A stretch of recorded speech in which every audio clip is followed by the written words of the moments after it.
ওয়াল আসর ইন্নাল ইনসানা লাফি খুসর, আসরের শপথ, নিশ্চয়ই পৃথিবীর সমস্ত মানুষগুলো জাহান্নামে যাবে, 4 গুণওয়ালা মানুষ জান্নাতে যাবে।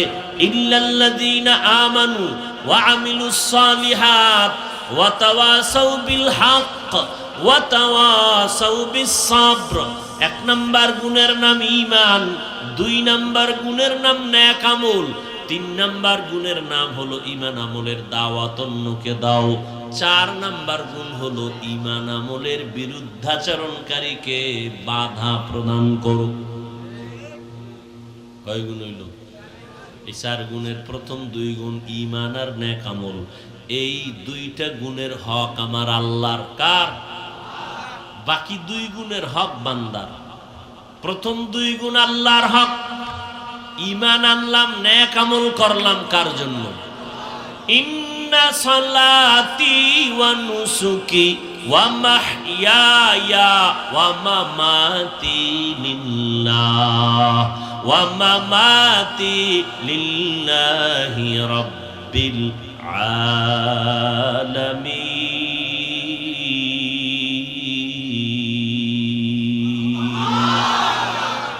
আমার নামাজ, আমার কোরবানি, আমার মরে যাওয়া, বেঁচে থাকা কার জন্য? আমি বেঁচে আছি কার জন্য? আল্লাহর জন্য বেঁচে আছি। মানি আমি যতদিন হায়াত পাবো আমার সবকিছু চলবে আল্লাহর রাজি খুশি অনুযায়ী।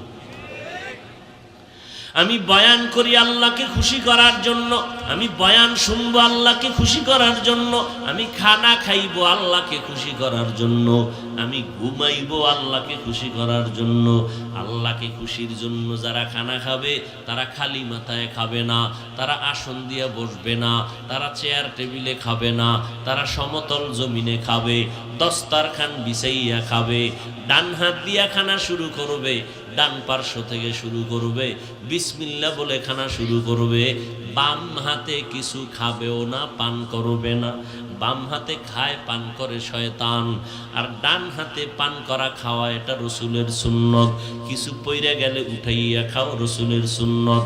খাওয়ার আগে দোনো হাতের কবজা পর্যন্ত ধুইয়া নিও, রসুলের সুন্নত। তবে যেই প্লেটে খানা নিবা ওই প্লেটে ধোয়া যাবে না, অন্য পাত্রে ধুইয়া এরপরে খানা শুরু করো। খানার ফাঁকে ফাঁকে লাকাল হামদু আলাকা শুকর পড়ো, আল্লাহর নিয়ামত খাওয়ার শুকর আদায় করো। খানা যখন শেষ, প্লেটটা আঙ্গুল দিয়া চেটে চেটে খেয়ে নাও। এরপরে কাঁটাগুলো পানির মধ্যে ফেলবা না, জুটা পানির মধ্যে ফেলবা না, আলাদা জায়গায় ফেলবা। এরপরে বাহিরে ফেলতে গিয়া পানির মধ্যে ফেলবা না, বাড়ির আঙ্গিনায় কোনো এক জায়গায় ফেলবা। জানো জিনেরা খাইতে পারে, কুকুর বিড়ালে খাইতে পারে, এগুলো জিনের খাদ্য, একটু কুকুর বিড়ালের খাদ্য। পানির মধ্যে জুটা কখনো ফেলবা না, রসুলের তরিকা। খানা যখন শেষ আবার ভিন্ন পাত্রে দোনো হাতের কবজা পর্যন্ত ধুইয়া নাও, রসুলের সুন্নত। এইভাবে যদি খানা খাও, খানা হবে আল্লাহর জন্য। এই খানায় শক্তি বাড়বে, আর ওই শক্তি দিয়া সারা রাত তুমি মোবাইল চালাবা।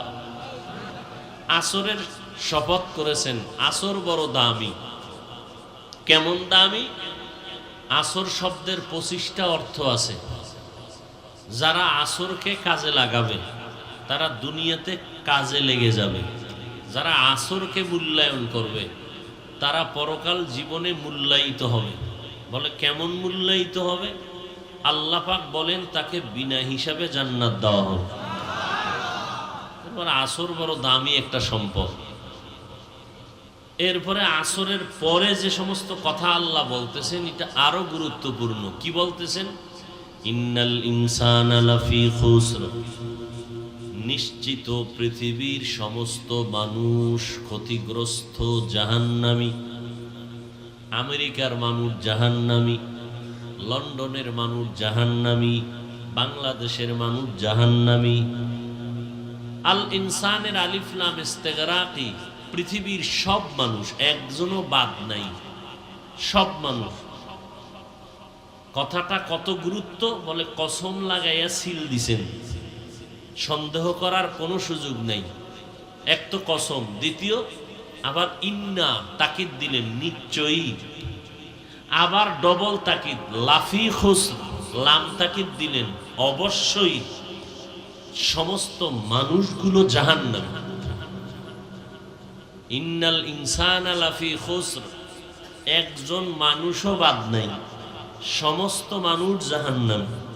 আল্লাহ কসম খাইয়া তাকিদ দিয়া বললেন। বলেন তো আল্লাহর কথা কত পার্সেন্ট সত্য? এখন এতটুকু বয়ান শুনে যদি বাড়িতে যান যে আল্লাহ কসম খাইয়া তাকিদ দিয়া বললেন সব মানুষ জাহান্নামী, তো নামাজ পড়ে আর লাভ কি? রোজা রেখে লাভ কি? বয়ান শুনে লাভ কি? আল্লাহ কয় কথা শেষ না, আরো। আল্লাহ কিন্তু নামের ব্রেক লাগাই দিছেন, কিন্তু ইন্নাল ইনসানা লাফি খুসর, সব মানুষগুলো জাহান্নামে যাবে, ইল্লা কিন্তু, চার গুণওয়ালা মানুষ জাহান্নামে যাবে না। চার গুণওয়ালা মানুষগুলো বিনা হিসাবে জান্নাতে যাবে। সব মানুষ জাহান্নামে যাবে, কথা শেষ না কিন্তু আছে? ওদিকে রহমতের নবী বলেন, কুল্লু উম্মতি ইয়াদখুলুনাল জান্নাতা ইল্লা মান আবা, সব উম্মতেরা জান্নাতে যাবে। এখন উম্মত খুশি হয়ে কয়, তো নামাজ রোজার দরকার কি? নবী জান্নাতে নিয়ে যাবেন। নবী কয়, আমিও কিন্তু নামের ব্রেক লাগায় দিছি, সব উম্মতেরা জান্নাতে যাবে, কিন্তু যারা আমি মুহাম্মদ রে মানে না তারা জান্নাতে যাবে না। সাহাবা দাঁড়ায় গেলেন, পয়গম্বর কারা আপনাকে মানে না? নবী বললেন, যারা আমার অনুসরণ করে তারা আমাকে মানে, যারা আমার অনুসরণ করে না তারা আমারে মানে না। ভালো করে বুঝবেন, ভুল হলে দাঁড়াইয়া প্রশ্ন করবেন। যারা আমাকে মানে, বলে কারা মানে? যারা আমার অনুসরণ করে। যারা আমার অনুসরণ করে না তারা আমাকে মানে না। একটার নাম মুহাব্বত, আর একটার নাম ইতাআত, একটার নাম ভালোবাসা, আর একটার নাম হলো অনুসরণ করা। এখানে আপনারা যারা আসছেন 100 আমি বিশ্বাস করি আপনারা সবাই আমাকে ভালোবাসেন, কিন্তু আমি 100 ভাবে এটাও বিশ্বাস করি কেউ আমার অনুসরণ করেন না। ভালোবাসেন 100, অনুসরণ করেন না তাও 100। বলে অনুসরণ কি? যে যার অনুসরণ করবে সে তার রঙে রঙিন হবে। যেই ব্যক্তি আমার অনুসরণ করবেন তার টুপিটা আমার টুপির মতো হবে, তার জামাটা আমার জামার মতো হবে, তার রংটা আমার রঙের মতো হবে। যেই বান্দা বান্দি মদিনাওয়ালা নবীর অনুসরণ করবেন, ওই বান্দার আমল আখলাক লেবাস পোশাক মদিনার রঙে রঙিন হবে। তুকু যাও সুন্নতে আহমদ কুজা, তুকু যাও সুন্নতে আহমদ কুজা, বা মুহাম্মদ কেবুয়ত নিসবতুরা মান আহাব্বা সুন্নতি কওলে রসূল মজদায়ে কানা মাই হাম কুন কবুল। নবীর অনুসরণ যারা করবে তাদের প্রমাণ হলো তারা নবী মানে। যারা নবী মানে তাদের জন্য ফয়সালা, তারা জান্নাতি। যারা নবীর অনুসরণ করে না তারা নবী মানে না। যারা নবী মানে না তারা সহসয় জান্নাত পাবে না। নবীর অনুসরণ কেমনে হয়? নবী বলেন, মান আহাব্বা সুন্নতি ফাকাদ আহাব্বানি ওয়া মান আহাব্বানি কানা মাই ফিল জান্নাহ। যারা আমার সুন্নতকে মহব্বতের সাথে গ্রহণ করবে তারা আমাকে মহব্বত করলো, আর যারা আমাকে মহব্বত করবে তারা আমার সাথে জান্নাতে যাবে, আমার সাথেই জান্নাতে থাকবে। সুন্নতের অনুসরণ যারা করবে প্রমাণ হবে তারা নবী মানে। যারা নবীর সুন্নতের আমল করে না, প্রমাণ তারা নবী কেউ মানে না। নবীর চাচা আবু তালেব কত বড় নবীর মহব্বতের। আম্মাজান খাদিজা রাদিয়াল্লাহু আনহার পক্ষ থেকে বিবাহের পয়গাম চলে আসলো। 40 বছরের নারী খাদিজা রাদিয়াল্লাহু তাআলা আনহা, 5টা সন্তানের মা, 2 জন স্বামী বিদায় হয়ে গেল। তৃতীয় স্বামীর জন্য প্রস্তাব আসলো। নবীজির বয়স 25, আম্মাজানের বয়স কত? শুধু 25, এতটুকুই না, 100 পুরুষের মধ্যে যেই পরিমাণ শক্তি আমার নবীকে আল্লাহ সেই শক্তি দান করেছেন। আম্মাজানের পক্ষ থেকে যখন বিবাহের পয়গাম আসলো, নবী কবুল করবেন কিনা পেরেশান হয়ে গেলেন। নবী কবুল করার পেছনে পেরেশানির কারণ হলো, আমার থাকার ঘর নাই, আমার টাকা নাই, পয়সা নাই, আমি বড় এতিম, আমি বড় অসহায়। এবার চাচা আবু তালিব ডেকে বলে, ভাতিজা কোনো পেরেশান হবা না, বিবাহের জন্য তুমি রাজি হও। মহারানার যত টাকা লাগবে, খানা দানায় অনুষ্ঠানে যত টাকা লাগবে সব আমি দিব। শুধু তাই না, ও ভাতিজা মুহাম্মদ, খাদিজার সাথে বিবাহের অনুষ্ঠানে খুতবাটাও আমি আবু তালিব নিজে পড়ব।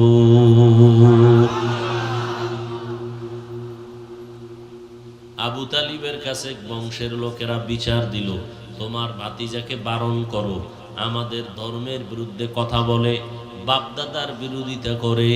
আবু তালিব নবীজিরে ডাকলেন, ভাতিজা তোমার বিরুদ্ধে অভিযোগ আসছে, তুমি নাকি আমাদের বাপদাদার বিরুদ্ধে কথা বলো, কারণটা কি?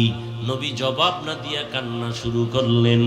আবু তালেব বলে, রে ভাতিজা কেন কাঁদো, জবাব দাও।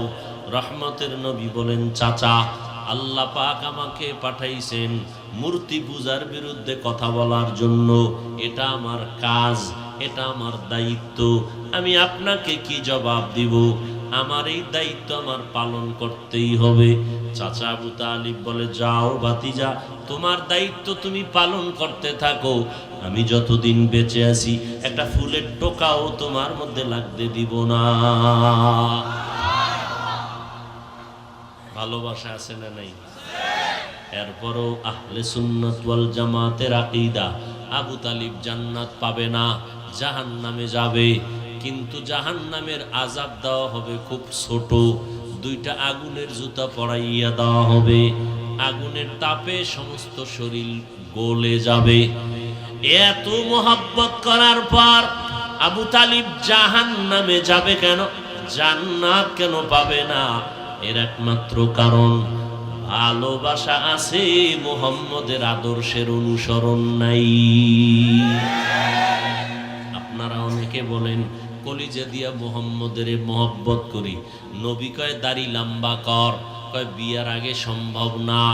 নবী বলে পর্দা কর, বলে বুড়া হওয়ার আগে সম্ভব না, কারণ বিবাহের সময় বেপর্দা হতে হবে, বন্ধু বান্ধব নিয়ে আড্ডা করতে হবে, শালি দুলাভাই বিভিন্ন পার্কে যেতে হবে, এখন পর্দা করা যাবে না। আবু তালিব নবীরে ভালোবাসছে ঠিকই, নবীর আদর্শ মানে নাই, জাহান্নামী। ও মুসলমান, তুমিও যদি চাপাবাজি করে বলো আমি মুহাম্মদের জন্য কলিজা দিয়া মোহব্বত করি, নবীর আদর্শ মানব না, তুমিও সহসায় জান্নাত পাবে না।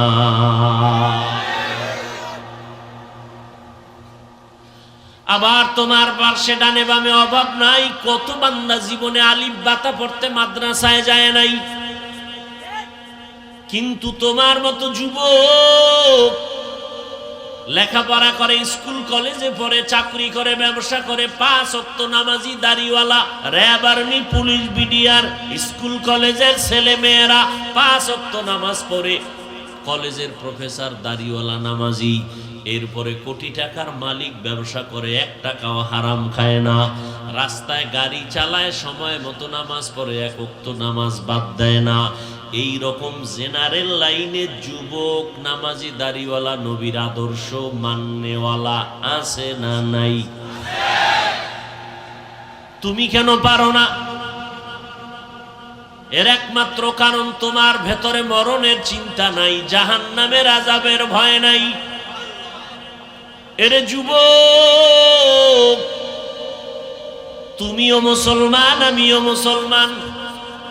তোমার আল্লাহ আমার আল্লাহ এক, তোমার নবী আমার নবী এক, তোমার কোরআন আমার কোরআন এক, তোমার ধর্ম আমার ধর্ম এক, তোমার কাবা আমার কাবা এক। তুমি আমি দুনিয়াতে আসছি তাও এক। নাকি আপনারা লঙ্গি পরে আসছেন? কথা বলেন না কেন?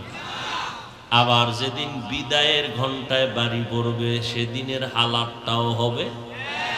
তোমাকেও 3টা সাদা কাফন দেওয়া হবে, আমাকেও 3টা সাদা কাফন দেয়া হবে। কবরের সাইজও হবে এক। কবরের মধ্যে মাটি দিয়া বিদায়ের পরে প্রশ্ন করা হবে ফেরেশতাদের দ্বারা, তাও 3টা প্রশ্ন। তোমাকে যা আমাকেও তা একই প্রশ্ন। রবের পরিচয় দাও, ধর্মের পরিচয় দাও, রহমাতুল লিল আলামিনের পরিচয় দাও। তোমার আমার ধর্ম এক, কালেমা এক, আল্লাহ এক, নবী এক, কোরআন এক, কাবা এক, ধর্ম এক।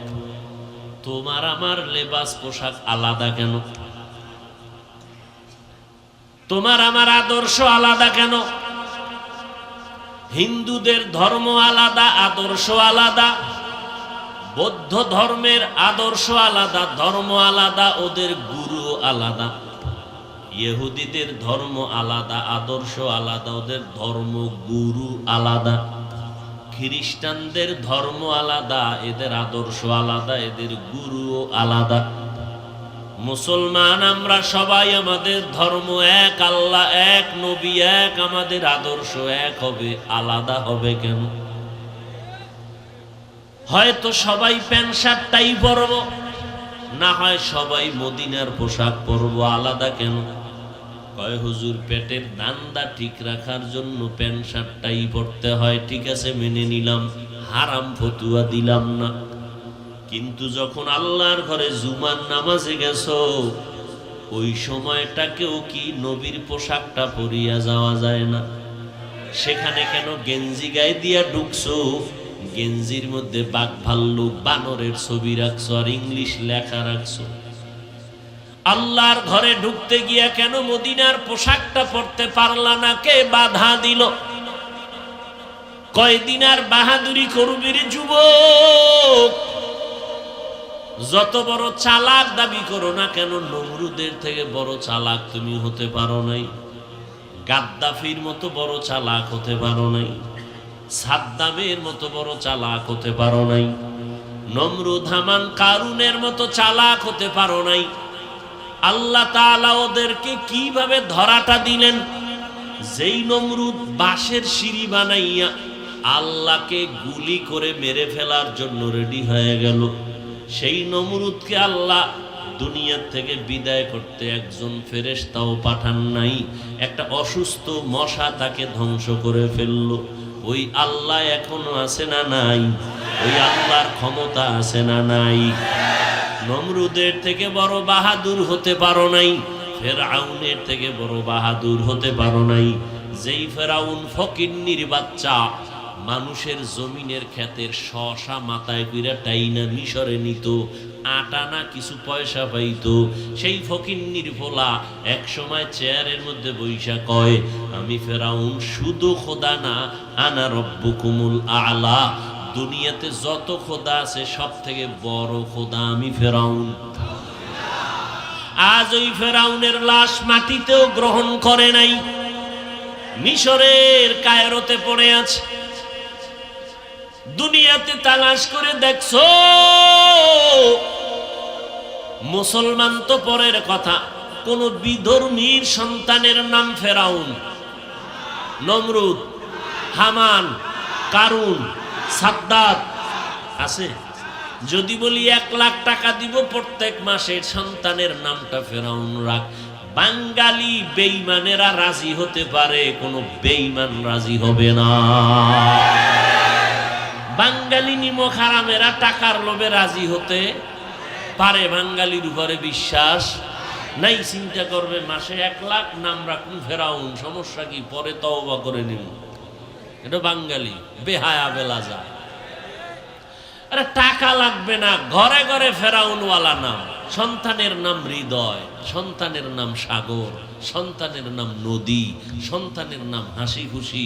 অথচ রসুলের সহি হাদিস, কিয়ামতের দিন একটা ইসলামী নাম যখন থাকবে, আর কোনো আমলই নাই, রসুল বলেন আল্লাহ ওই নামের উসিলায় বলবে তোকে বিনা হিসাবে জান্নাত দিলাম। হাজি সাহেব, টাটকা হাজি, ভিআইপি প্যাকেজের হাজি, 7 লাখ 7.5 লাখ টাকার হাজি, সন্তানের নাম সবুজ, নিজের নাম গম্বুজ। আছে না নাই? যদি বলি হাজি সাহেব ভালো নাম নাই, কয় আছে, ডাকেন না কেন? কয় ওটার উপরে আল্লাহর লানত। বাপমা সন্তানকে ভালো নামে যদি না ডাকে, পৃথিবীর কেউ ভালো নামে ডাকে না। এই জন্য বলে গাছ তোমার নাম কি, ফলে ফলিছে। সন্তান খারাপ কেন? খোঁজ নিয়ে দেখবেন ওর আব্বা আম্মা খারাপ। তাহলে আমরা দুনিয়াও পাইছি না ভাই নেই? এরপরে পৃথিবীর শ্রেষ্ঠ বাহনে আল্লাহ চড়াইতেছেন, এর একমাত্র কারণ হাফিজুর রহমান হেলিকপ্টারে দৌড়ায় না, আল্লাহর দ্বীন ও ইসলামের সম্মান সর্বোচ্চ মাকামে আল্লাহ ঘুরাইয়া দেখায়। মাদ্রাসায় পড়লে কি হয়? সর্বোচ্চ সিংহাসনে আল্লাহ উঠায়। এটা মাদ্রাসায় পড়লে হয়, না পড়লে হয় না। অনেকে বলে না মাদ্রাসায় পড়লে কি হয়, আল্লাহ দেখাইতেছে এইয়া হয়। হাটহাজারীর হুজুর কয় হেলিকপ্টার আমার কাছে রিকশার মতো। কথা ঠিক না? আমার আব্বা গোষ্ঠী 14 গোষ্ঠী বেচলেও হেলিকপ্টারের ভাড়া হবে না, কিন্তু ডেইলি ডেইলি দৌড়াইতেছি। এই দৌড়ানের পেছনে একমাত্র পুঁজি আল্লাহ পাকের দ্বীন ও ইসলাম। অতএব মাদ্রাসায় পড়লে কিছু হওয়া যায় না, যায় না? আমরা দুনিয়াও আমগো পিছনে আছে, আখেরাত তো আমাদের সাথে আছে। قال النبي صلى الله عليه وآله وسلم من أحب دنياه أضر بآخرته ومن أحب آخرته أضر بدنيا فآثروا ما يبقى على ما يفنى أو كما قال النبي عليه الصلاة والسلام। মসজিদের ইমাম সাহেবের বেতন মাত্র 10,000, 4-5 মাস বাকি। গ্রামের তো কোনো হিসাবই নাই। হুজুরের বেতন উঠে না কেন? বলে চাউলের কালেকশন হয় নাই, ধান কালেকশন হয় নাই। ধানের কালেকশন ভালো তো হুজুরের বেতনটা ঠিক মতো আসে। এইভাবে কষ্ট করে করে হুজুর চলে। 5,000 টাকা গ্রামে বেতন দেয়, 6 মাস বাকি। এরপরেও হুজুর না খাইয়া কোনোদিন কান্দে নাই। সভাপতির গিয়া কয় নাই টাকা দাও, না খাইয়া মরে গেলাম। এই যে করোনা গেল, কত বড় লোকেরা হাঁটুর নিচে মাথা নিয়ে এরপরে চিন্তা করে পাগল হয়ে গেল। কত ব্যবসায়ীর ব্যবসা বন্ধ হয়ে গেল, কত চাকরিজীবীর চাকরি পর্যন্ত বন্ধ হয়ে গেল। কিন্তু তাকায় দেখ, একজন টুপিওয়ালাও না খাইয়া মরে নাই, কোনো মাদ্রাসাও বন্ধ হয় নাই। সম্মান দেয়ার মালিককে। এগুলি দেখা এরপরও মানুষ আল্লাহরে মানে না, এরপরও নবীর সুন্নত মানে না। মানে না তো মানেই না, উল্টা হুজুরগোর সাথে ঝাড়ি দেয়, চাপাবাজি করে। নামাজ না পড়লে কি হবে? দিল পরিষ্কার। এখন চাপাবাজ আছে না নাই? রসুল বলেন পৃথিবীতে নিকৃষ্ট চোর নামাজ চোর। রেখার দিল পরিষ্কার। সারা রাত তুমি নামাজ পড়বা, সারা রাত জিকির করবা, সারা রাত আল্লাহর জিকির আল্লাহর স্মরণে কাটাইবা। মোবাইল দিকে তাকাইয়া নিজের জীবনটারে নষ্ট করিও না। যারা অ্যান্ড্রয়েড মোবাইল চালাও, ক্যামেরা ভিডিও মোবাইল জীবনের জন্য কত বড় খতরনাক। স্বাস্থ্য বিজ্ঞানীদের থিওরি জানো? এই মোবাইলের স্ক্রিনে যত দূর তাকায় থাকবা, তোমার হার্টের উপরে এফেক্ট হবে, চোখের পাওয়ার যাবে, তোমার কিডনির উপরে আঘাত আসবে, তোমার মাথা ব্যথা বেড়ে যাবে, তোমার হার্ট ব্যথা বেড়ে যাবে, তোমার খানার রুচি নষ্ট হয়ে যাবে। এই মোবাইলের গোলামি যারা করে এদের খাওয়ানোর কোনো রুচি নেই, তো খানার চিন্তাই নেই, কোন রকম খাইয়ে আবার মোবাইল নিয়ে ব্যস্ত।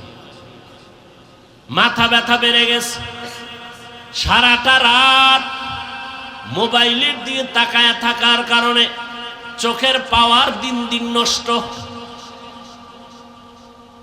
কানের পাওয়ার নষ্ট। মা কয় খানা খাবি না, কয় গোসল কইরা লইছি। কানের পার্স নষ্ট, হার্ট দুর্বল, মেধা দুর্বল, লেখাপড়া তো নাই। ওই তোমাদের দোয়া করা উচিত ছিল, আল্লাহ করোনা আরো দেও, অটো পাস হয়ে যাবে, লেখাপড়া ছাড়া পাস। লেখাপড়ার ঘরে আগুন লেগেছে। স্কুল কলেজের ছেলে মেয়েরা দেখছি ছোটবেলা বিদ্যুৎ নাই, হারিকেন জ্বালায় সারা রাত্র পড়তো। বলে এত পরে কা পরীক্ষা কবে? কয় 1 বছর পর। কয় এত আগে পড়া লাগেনি? আর এখন মোবাইল আসার পরে আগামীকালকে পরীক্ষা, আজকে সন্তানরা পড়ে না। মা বাবা কয় জীবনটা নষ্ট করে ফেলবি, সম্মান নষ্ট করবি, পাস করা কি লাগবে না। বইটা নিয়ে বইসা 10 মিনিট পরে কয় মা পারতেছি না, মাথা ব্যথা করতেছে, বুক ব্যথা করতেছে। তাড়াতাড়ি নকলের ব্যবস্থা করে দাও, না হয় নাম্বার উঠানো যাবে না। এরে আল্লাহর গোলাম, আল্লাহ আসরের শপথ করে বলেন সব মানুষ জাহান্নামে যাবে, 4 গুণালা মানুষ জান্নাতে যাবে। প্রথম গুণ ঈমান, দ্বিতীয় গুণ নেক আমল। এই প্রথম 2 গুণের হক আমার আল্লাহর। যারা ঈমান আনছেন, নেক আমল করছেন, আপনারা আল্লাহর হক আদায় করেছেন মাত্র। বাকি বান্দার হক আছে আরো 2টা। 1 নাম্বার, ঈমান আমলের দাওয়াত অন্যকে দাও। 2 নাম্বার গুণ হলো ঈমান আমলের বিরোধিতা যারা করবে তাদেরকে বাধা দাও। অতএব যারা আল্লাহ মানেন, নবী মানেন, কোরআন মানেন, হাদিস মানেন, নামাজ পড়েন, পর্দা করেন, মাত্র 2 গুণ মাত্র আদায় হলো। আরো 2 গুণ আছে বান্দার হক।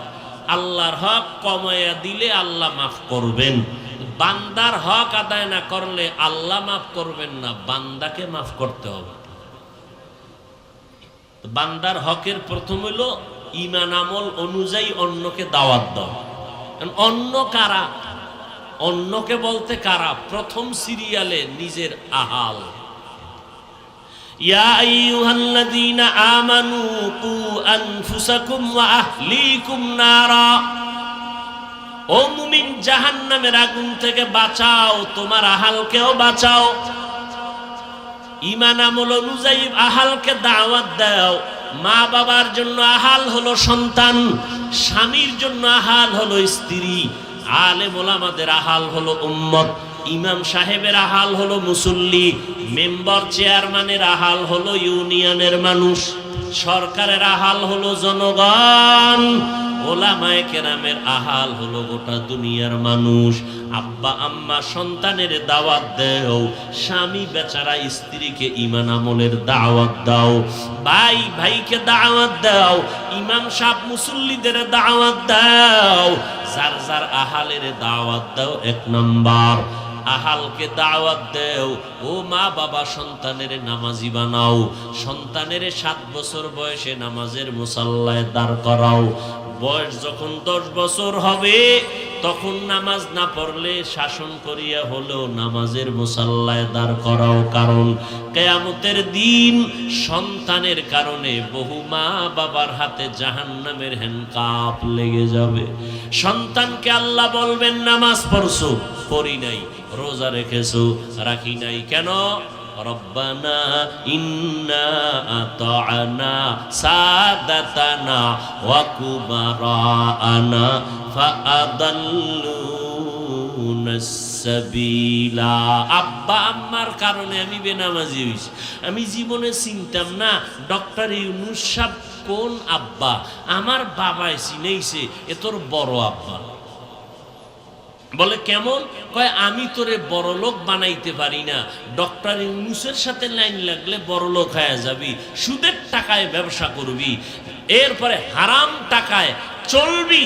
আমি জীবনে জানতাম না সুদ কেমনে খায়। কি আব্বা আম্মা আমারে সুন্দর করে শিখাইছে। ও আল্লাহ, আমি সুদখোর হই নাই, আমার মা বাবায় বানাইছে। এবার আল্লাহ কইব, আমি তোরে তো একটু আকল দিছিলাম ভালো মন্দ যাচাই করার জন্য, তুই ভালোটা গ্রহণ করলি না কেন নিজের বিবেক দিয়া? আল্লাহ ভুল হয়ে গেছে। তাহলে আজকে বিবেকের বিচার হবে। তাই বলে, হ্যাঁ আল্লাহ আমার একটা আবদার আছে, বিবেকের যদি বিচার করেন তা আমার আবদার হলো, যেই মা বাবার একটু দুর্বলতার কারণে আমি বেনামাজি হয়েছি, আমি বেপরদাওয়ালা হয়েছি, আমাকে ফিডা যদি একটা দাও, ডবল ফিডা আব্বা আম্মাকে দিতে হবে।